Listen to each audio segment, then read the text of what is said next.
We are live right here in the studio, and I'm LaShawn Ford, and we got Meleika. Meleika. What's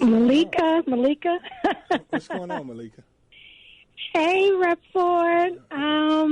Man, so much is going on. Goodness gracious. Yeah, it's a lot going on in Chicago, and this is Chicago Hill, and we are live in the studio, 773-591-1690. We're going to go to a clip real quick just to set the tone of what we're going to be talking about today. Chicago police shoot a teenager suspected of a carjacking and kidnapping in Oak Park. The chain of events began when officers tried to pull over a stolen car believed to be used in connection to that Oak Park crime. WGN's Eric Rung is live at Stroger Hospital with details. Eric? Well, good afternoon. The suspect, who we have just confirmed is 13 years old, is in critical condition here at Stroger. He was shot after a short foot chase. I talked with a man who witnessed the shooting and recorded what happened next.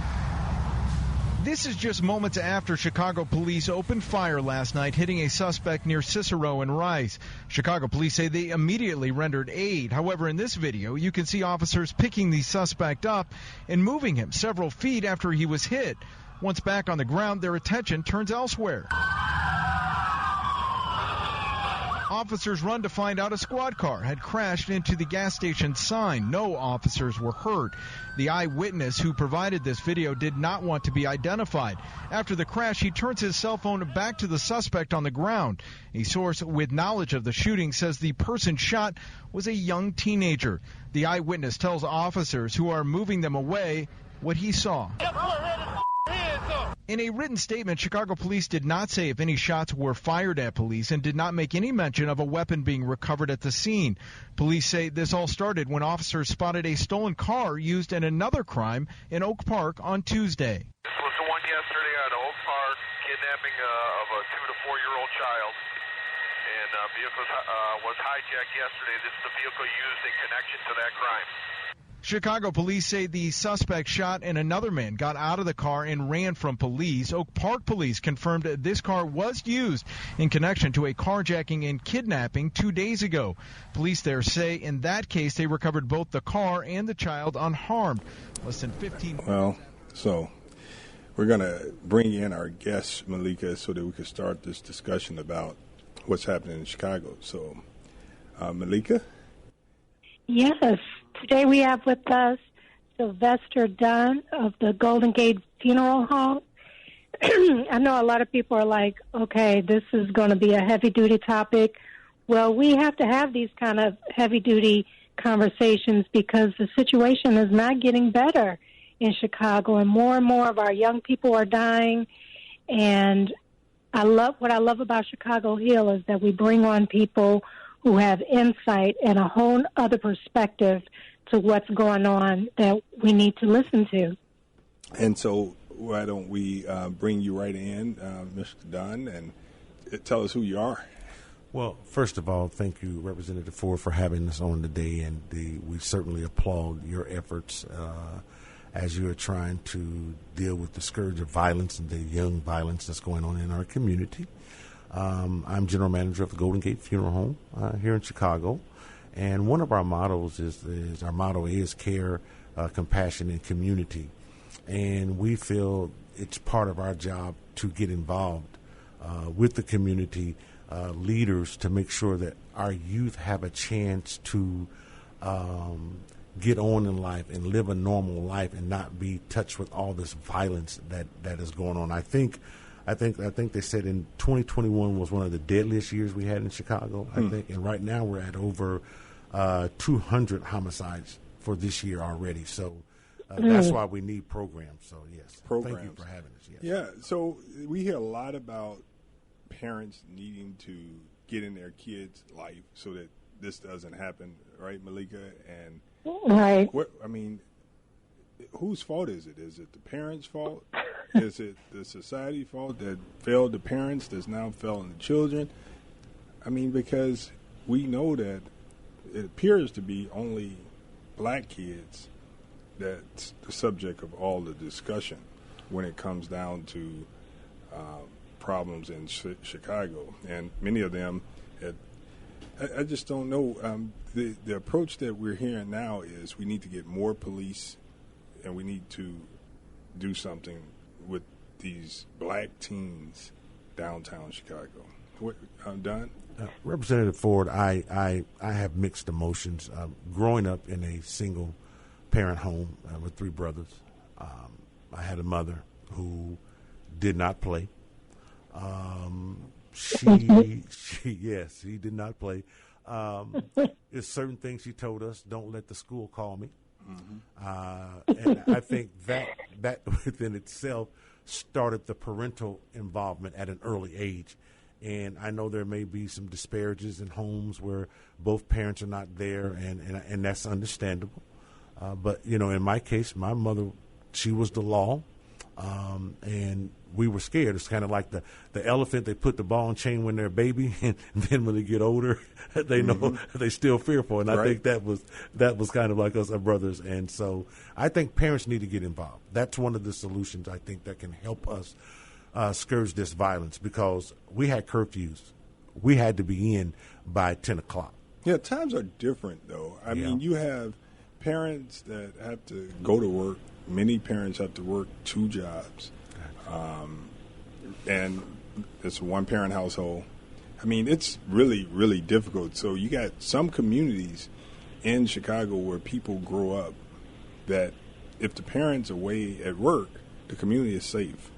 They have things for the young people to do. And remember, those young people that are out on the street, they're pretty much have been failed by the system. I'm almost willing to bet majority of the young people that you see out there are probably not enrolled in a school.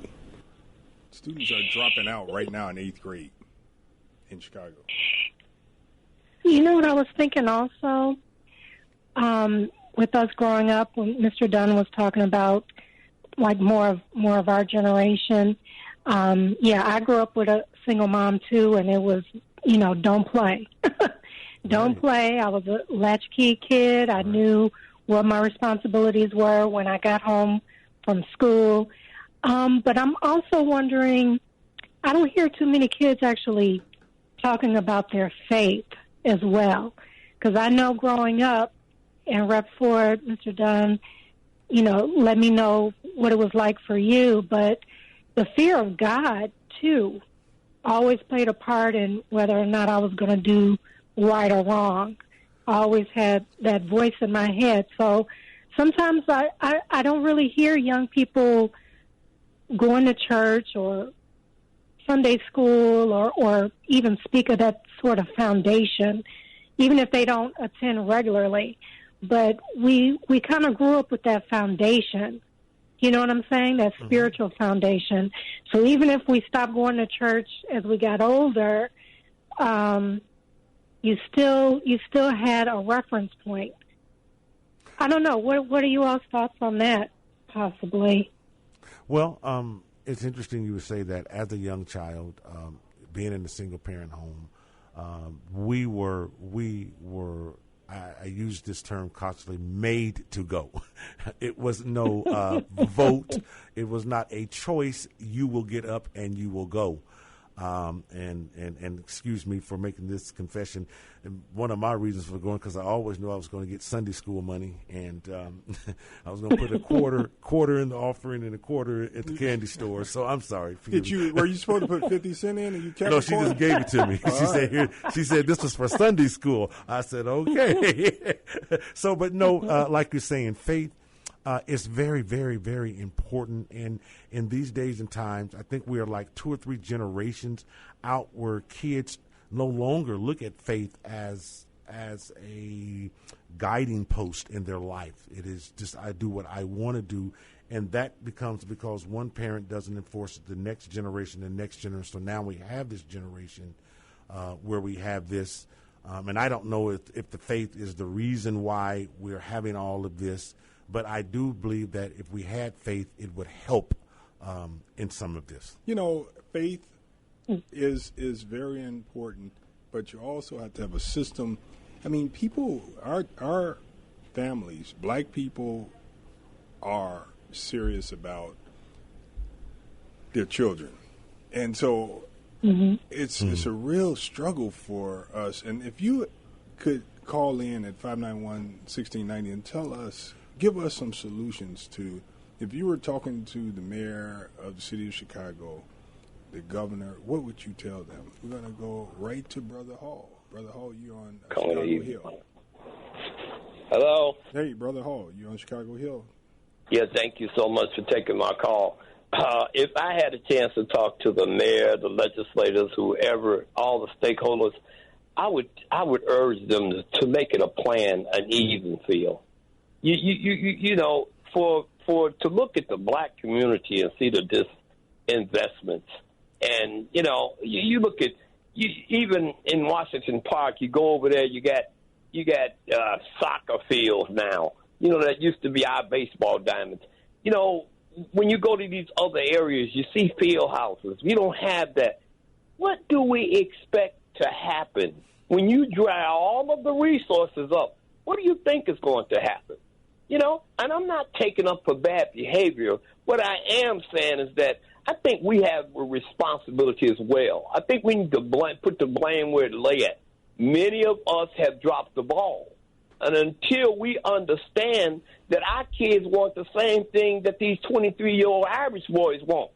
It's the same way with jobs. Before the pandemic, where was black getting jobs from? It's fixed. You go down and apply at City Hall or whatever, it's fixed, LaShawn. That lottery is a trick, right? They pick who they want to pick. So I just the lottery. Which lottery? Well, when you go down to the city to become a laborer or whatever it is, that's picked. If you ain't got no Chinaman, no juice, you're not getting that job. It's just that simple. So, and I know this for a fact. So all I'm saying is that, brother, we must fess up. We know that they've been doing us a disservice. When I say they, I'm speaking of even some of our black folks who took the bag and ran the other way. Now that it's downtown, it's a big concern.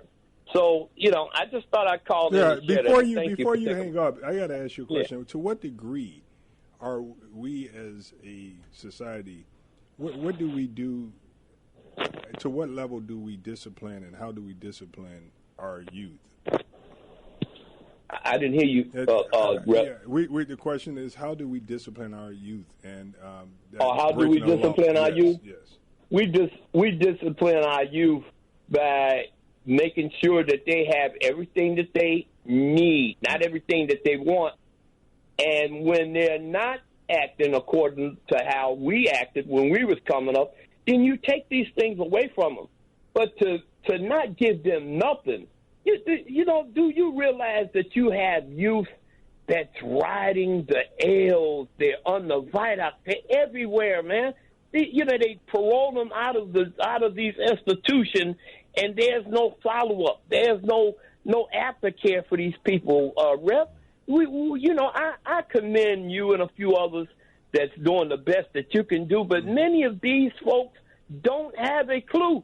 They can't even govern their own ward and their own district. So, I'm just sick. I'm tired of, You've been in the fight for a long time. Don't give up, Brother Hall. We need institutional knowledge and people that understand how to get things done, to come to the table in the city.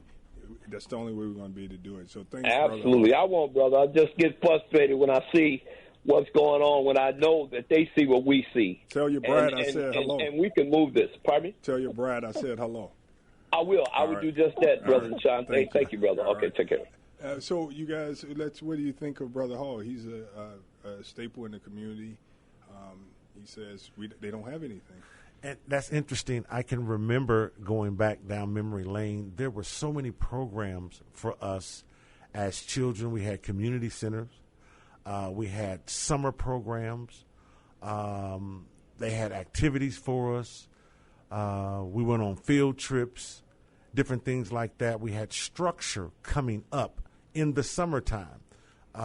We could go different places. There was a place where I lived at in a little small community called Terre Haute called Heights Center. Mm-hmm. And the young blacks, when we were young, we would go there. They would have lunches for us and stuff like that. So I think Brother Hall brings a valid point in terms of we've got to put something back in the community. We've got to put things back in the community that give our youth something to latch their teeth on. Yeah, I mean, just look at communities that's thriving. Yes. What do they have? I mean, all we have to do is pretty much replicate success. If we replicate success, then we got it. So we're going to go to some more callers, but let me just ask the question.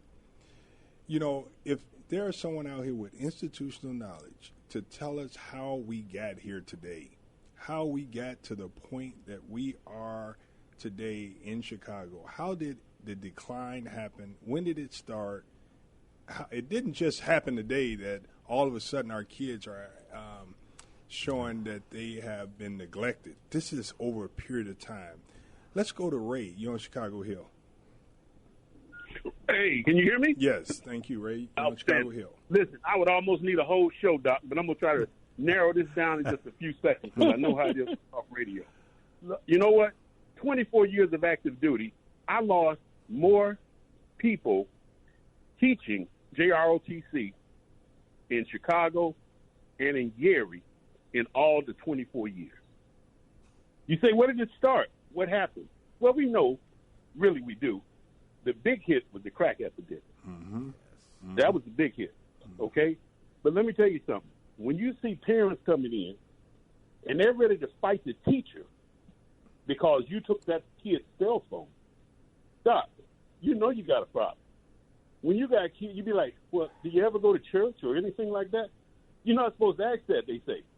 But when I used to ask this, that 2 weeks when school first started, when I first started in 2000, about 90% of the class, hand went up. By the time I retired, you get one or two with a hand went up. If you ever got a chance to see the parent, they would tell you, well, I want my kid to grow up and decide what they want to do. I said, you let them decide when to pay the rent? What are you talking about, Sergeant Evans? You know what I'm saying? Yes. Come on, man, that's not realistic. You know what, You're Ray? You know what, Ray? I'm not. You know what? This is what I'm gonna tell you that I notice about parents. They are deficient in so many ways because the system has shut them out of a mainstream economy, and they try to find some way to connect with their children. The parents are weak because they don't have money to take care of their families. And I'm not making excuses. What I'm saying is, you can't get no more. Right, no excuses. But parents are weakened by their children making the money. But can I say this real quick? Because I know you have to cut me off. I know, what was it, 2001, I think was my first season. I used to coach when I first got assigned here with the recruiting battalion. I coached with the Richmond Park Raiders. Then I started a team along with 6 other people here in the Matson area called the Matheson Bears. The team became so successful, even Snoop Dogg invited us out to California. We was constantly getting invited to Texas. We didn't have the money to do that kind of stuff. But my cheerleaders really became the success story. Here's what I'm saying to you, though, about you saying with the parents. I saw so many times where fathers was not in home with the kid, but once they found out the kid was with us, they would want to come and watch the kid, you know, with the practice and everything. And guess what? They started getting involved. Next thing you know, I went from 1 or 2 coaches per level, 5 football teams, 5 cheerleading teams, to 5 coaches each level. And a lot of those were dads that were separated from the mom, but all of a sudden brought them back together. Well, thank you. You know what I'm saying? But what I'm talking about is the involvement. We got to pull back. We pulled away from it because the younger folks that I saw, including a lot of my former cadets, they just wanted to be the kid's friend because they still wanted to live their life. You can't do that, man. When you have a kid, you got to sacrifice because you've made that big decision. I'm going to be a parent. Guess what? You got to be a parent. You're right. You know what? Let's let Ray. Thank you for that. I think that's a big statement that Ray has made. He said, "Parents, if you make the baby, it's time to make the sacrifice." It's not easy being. It's not easy being a parent. I mean, Dunn, you have children. And the thing about it is, I think sometimes parenthood at the improper time has been glamorized, and not understanding you have to make sacrifices when you have children in order to see that they get to the next level. And what kind of sacrifices? You have to make sure that they are in proper programs, making sure that they in an environment where they can learn, making sure that they know what their responsibility is as a child. What if they were not taught that? Well, it's interesting. And let me use this as a talking point. My mother wasn't taught. Man, hello? My mother wasn't taught about how to be a parent. She was the last of 16 children. She was raised by my grandfather, who was super old because her mother died at giving birth. So she really didn't have a particular paradigm to raise us. But I just think there are certain instinctual things. Meleika, you hear that? Meleika, you hear that? He nailed it. So, you know why? Because that's the excuses that we hear a lot, that they don't know any better. But you're right. And so I don't think she had a book. She wasn't privileged to get a book and have classes to raise us. She just knew just certain things we didn't do. She knew that going to school was important. And I don't. Who wouldn't think that it's important? I mean, no one taught her. So all the parents that we see out here, they see their kids, they love them. They should know that they need to be in school. And the thing, and I was thinking about this. I've been cogitating on this for a while. That it's kind of like an oxymoron, because our forefathers fought so hard to get education. They lost their lives. They were beaten. They were scourged for us to go to school. So can we blame the white man on this stuff right here? We gotta hold that thought. We got to go to Meleika again. Go ahead, Meleika, because we got a bank of calls that we're getting ready to go down. Meleika, you blaming the white man? Some of it I do. Some of it I do, because of the curriculum in school. It doesn't exactly show who black people have been to this world. So that plants a seed early on, and then it's up to the family at home to pour into that child more of their history and who they are. But we also have an issue like here in Evanston, we have a ton of programs. We have programs that teach young parents to become parents. We have programs for kids who don't plan to go to college. We have programs to help them get into the college that they want. We have programs for the arts. I mean, we have so much, but we still have kids who get into serious trouble. And for the life of me, I'm looking at them like, there are other kids in other parts of Chicago who do not have these resources, and you do. I just don't understand. You know what? it. If you don't have resources, Meleika, right? If you have a child and you don't have resources, I think that should put you in another predicament to fight for the resources, not to give up, but to fight. Meleika, let's clear the lines and let's go to Carla. Carla, you're on Chicago Hill. LaShawn Ford, Meleika, and Mr. Dunn. Hello. Hi. Welcome. I worked for the government for 46 years, Department of Employment Security. I am now retired. So I've seen a lot. And I must state that the literacy program or the rate of illiteracy with African Americans is something that is alarming. We must focus on education and what happened to the truancy program. All parents cannot parent. However, I believe the state has the responsibility to ensure that these children are in school. A 13-year-old, carjacking?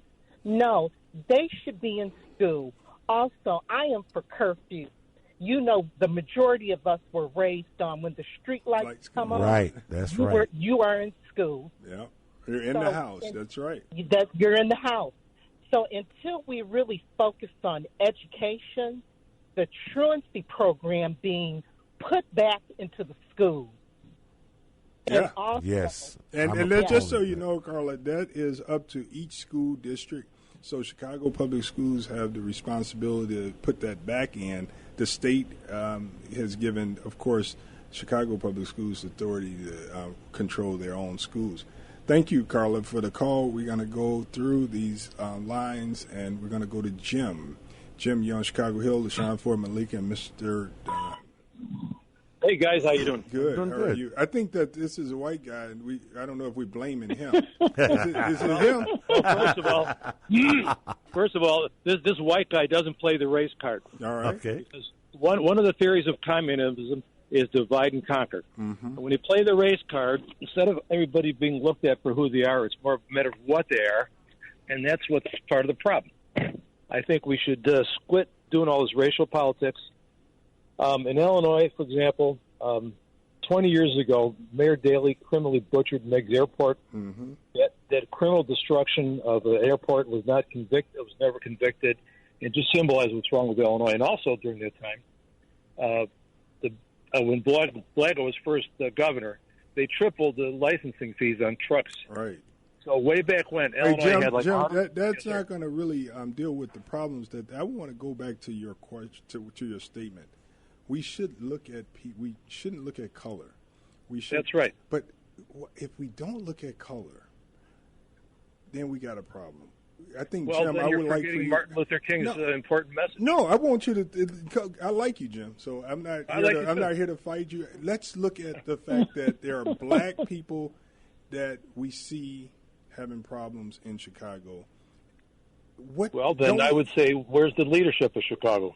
It's run by liberal Democrats. You're seeing the results of it. So you're saying, we're going to blame, what about, you can't look at color, but the color that's in our face are black kids. Should we make special efforts to address the problems with black youth? Dunn? We have to. The statistics are too high for us not to show some special attention to lower Thanks, that. Jim. And so it's very important. We have to be right. It's a red flag, right? It's a red flag, and if you don't pay special attention to it, it gets out of hand, and there are disproportionate numbers of black kids that are victims, unnecessary victims, and so you have to give some deference to that in order to address it. That's right. If we ignore it, I mean, there should be a state of emergency for black youth in Chicago, and not just saying we need more police. Let's go to Mama D. You're on Chicago Hill. Well, hallelujah, greetings to you. You know, it started in the 60s with the uprisings of the 60s and the 1967 Kerner Report that revealed the two Americas, one white, one black, separate and unequal, and that by 1985 that the major cities was going to be predominantly Negro and predominantly poor, and there were three choices open to the nation. One of those choices was send them to other areas, but people didn't want to move from places like Cabrini Green. They loved it just fine there. So the HUD became a slum landlord, refused to Hold on. You guys hear this. This is important. Right. Don't go so fast. Who became a slum landlord to the people? HUD became a slum landlord. And who is HUD? Who is HUD? That's the federal services that was in charge of the public housing. That's right. Right. So this is a system. And so what happened is they said we're never going to have Negroes concentrated in one area. So we're going to send them, forced migration, send them to other areas. And they had a whole map that, put some blacks over in Ohio, put some over in Kentucky. Right. And so they used these vouchers to displace forced migration and then say, as soon as we get things straightened out, we're going to call you back. But what happened was they changed the language. We became minorities.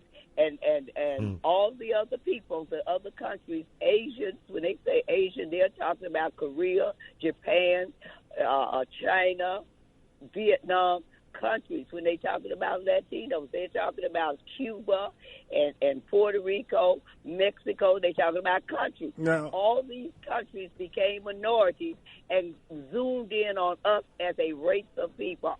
Now, before we go to our next call, I need Mama D to give us one way to get on track. Okay, the way we get on track is that we stop allowing sanctuary settlers and the new Americas to use us as battering rams to knock down all the barriers for other people, and then they zoom in and take over. What happened to us did not happen to them. Mm-hmm. Mama D, you're talking good. Thank you, Mama D. We got a bank of calls. Let's go to Reverend Lee, and we're coming right up to Madeline, Lewis, and Marvin, and the calls are coming. Let's go, Reverend Lee. Hello. Yes. Man, you're having a very good show, Representative Ford, and I want to go back to something that the young lady Meleika had brought up. And she talked about the significance of the black church, particularly the black church as it exists today. And it's very important. And I think with our professional person there, who's Mr. Dunn. Our professional person there that does the mortuary person. I want to say that it's very important that we have people in our community that take on what I call community responsibility in terms of these institutions in our community. And the black church has a role to play, particularly even now with the crisis that we have going on within the city here. Mm-hmm. They have a responsibility to get involved, and people like yourself, Representative Ford, and the brother there that's with you, and the sister with that foresight, they need to be an advocate for the black church to begin to play a responsible role in dealing with these type of community problems. And I'll leave you with this suggestion here. In the summertime, particularly we talk about, Brother Hall talk about using our parks and recreation facilities that we have here in the city. The church should be involved in what we call a vacation summer school. These churches that we have so many churches all throughout our community, all throughout Chicago. Literally every vacant storefront, becomes a church of some sort.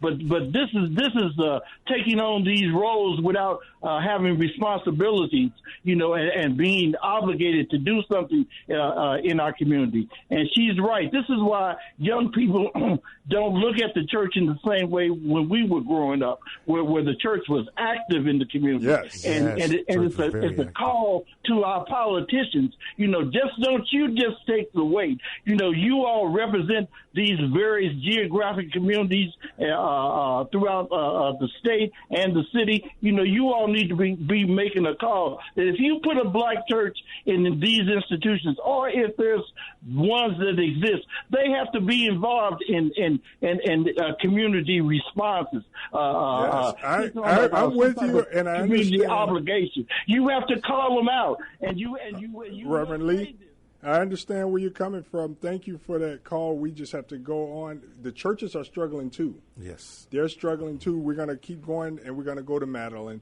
Madeline, you're on Chicago Hill. Yeah. Good afternoon. Welcome. Hi there, Shawn. How are you? Good. You're on the air. This topic is really interesting. I'm going to say a couple of things, and I'm going to try to make this quick. Number one, I was a single parent.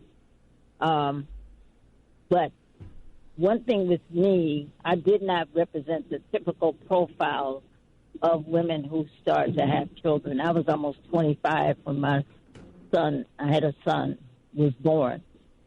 And secondly, I also came to that parent experience with experience. That is, I was a military veteran. I was already geared up in my thinking to put myself through college because I didn't marry his father, and I did not get married. But I just made the decision that I was going to give him the best lifestyle that I could so that he would not grow up feeling like he was shortchanged because he came from a single-parent family. And so I made it a point to, we lived in areas where there were good schools, both here and in California. That's important. I made sure he had all kinds of resources. I made certain that he went to really good schools because I understood what a good education was about. Those are things, Shawn, that are very, as you know, that are extremely important.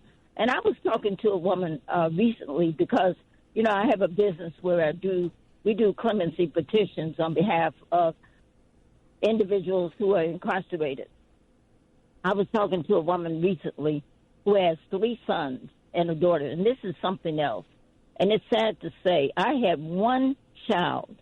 Raising children is very, very complicated. It can be because you're dealing with a human being who has his or her own personality. Madeline, let me tell you something. Not only do they have their own personality, they come out, a 2-year-old tells you no. And if the 2-year-old refuse to comply, what are you going to do?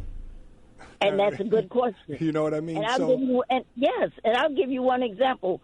In fact, when my son was 2 years old, he had a way of, if I told him to do something, I wanted him to do something. What he started doing was yanking his hair and falling out in the floor so that to get my attention, okay? Yeah, Madeline, that's what I did for him. we could go on, but we have some people that's been holding. We got to clear the lines. Thank you, Madeline. Let's go to Lewis. Let me just say, I told my mother no one time, once, and ever. You woke up 3 days later?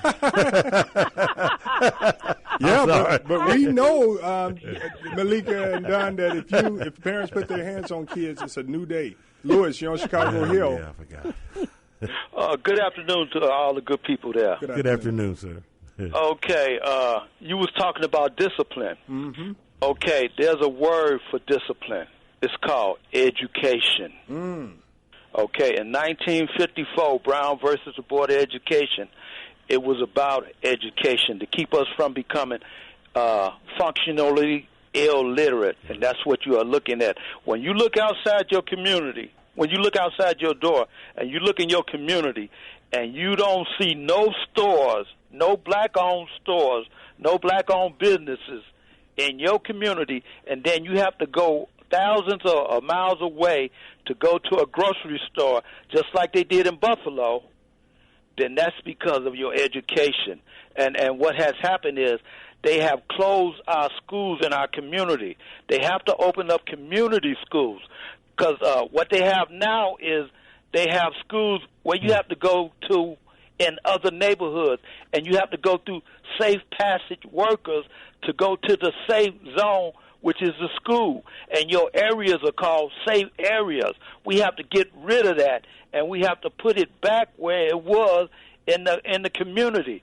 And would you say, Lewis, that had to do something with parents making sure that these? And I was listening to Madeline, and she made sure that her child was afforded what he needed in order to be successful. So would you say that parents are part of, have to be super involved, single or, both parents? You know what? It doesn't really matter because once they go to the school is where they are socialized at. Oh. The school is where they are taught, conflict resolution. The school is where it's their first job. They will get up and go to school. They will walk to school. But when they have to catch a bus and go into another community and go through gang lines and then sit in a school that is undereducating them, and then they graduate below grade level, this is what you have out here. Hold on. You got to come back another day. Now, my brother. We got to clear the lines. Let's thank you for the call, Lewis. Let's go to Marvin. You got 30 seconds. Thanks for holding. You on Chicago Hill. Hello? Hi, can you hear me? Yes. Yeah, I just want to be brief. I think it's just part of a process of miseducating our kids anyway. When the Republicans come up with talking points, critical race theory, basically they're saying they don't want us to teach black history because black history is not a theory, it's history. So when you have a massacre in a New York Buffalo, the teachers can't even talk about that because now they have to talk about the white supremacist standpoint of his being replaced and all this type of crap. That's not accurate information. It's about basically misinformation and keeping us ignorant, and we have to stand against that. Thank you so very much. We're going to go down these lines. Earl, you're on Chicago Hill. We only have a few more minutes. Yeah, good afternoon. How are you? Good. How are you? Good. So I just have a question for you. You know, you talk about the amount of resources that need to go towards black youth. Can you explain to me what the difference is or differences are between black youth, say white youth, Asian youth, Hispanic youth, that black youth are finding themselves in these situations and circumstances? Well, I'll tell because you that. I think you're focusing on youth, and you're not focusing on. And you guys have a guy that calls in named Art, and Art. Well, Art we only have. right. I'm gonna answer it because we only have about 2 more minutes. But here's the difference. Okay. You have. I'm a teacher by profession, and I've seen. I am too. So I am too. What and you will know where I'm coming from, where you have the young people that come from communities where they didn't have a strong early education, and okay, and then their parents didn't have this strong system of early education going through the process. So there's a deficit in these children, and so anytime you have a deficit, you got to invest more to fill that deficit. That's why you have to do more for these black youth, because there are deficits in their lives that they have been living with. You know, speaking of the average capita per income, they don't have the same resources that most of the majority people have to give them. You know, they're worried about eating, let alone coming home studying. So I just think that even the income makes a big difference in how we are able to do what we want to do. So, right, and so you got Earl, and then you could get your closing. You got our black kids that's actually coming. Let's compare them to people that's been shot by a gun going to the emergency room. It's going to cost more to treat them than someone that goes into emergency room that might have the flu or COVID. The trauma centers cost more. Our kids are under trauma. That's why we got to spend more, and we got to be deliberate about spending for them. Earl, you only have 10 seconds. Go. Yeah, but I guess you're really not answering my question, though. Why is it impacting black youth and not other youth as well? Income. Income. And investment. But you have Hispanic families. No, father can't even speak English, and they're finding a way to make it. So we're going to talk. I want to talk to you, Earl. Hold on, because we need to talk. Let's go to Renee. Renee, you're on Chicago Hill. I want to talk to Earl. Earl, hold on. Go ahead, Renee. You're on Chicago Hill. As I can. I want to go back to your original question, Representative Ford. How did we get here? I'm under an anonymous name because I was there. During the Plan for Transformation with the Chicago Housing Authority, the young caller earlier hit it right on the head. The gentleman before the Plan for Transformation that told the leaders of the Plan for Transformation that you need to deal with the gangs before you move these people into alternate communities. Yes. So they began moving these people out of their communities, and you were mixing black stones with the black disciples with the stones. So you will see an increase in the violence when the Plan for Transformation began. Renee, you know what? Our time has run out. We'll talk to you next week. Meleika, give us a quick closing. Oh, wow. The show went really fast. Goodness gracious.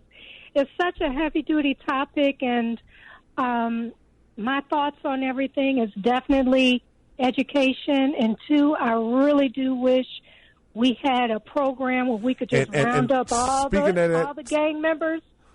Speaking of that, what we're doing, we got to go. We got to go. We're going to be starting the Scared Straight program to help our youth deal with the ravages of death, and they'll get a chance to do that. We'll talk about that at another time. And until I want everyone to know, on Wednesday we're going to have a press conference with some key members downtown at the Blue Room at 11 o'clock, and then on Thursday the Public Safety Violence Prevention Task Force meeting will be at the Atlantic Building at 10:30. Call our office, email repford@lashawnford.com for more details. This has been another episode of Chicago Hill. Thank you very much, and see you next week.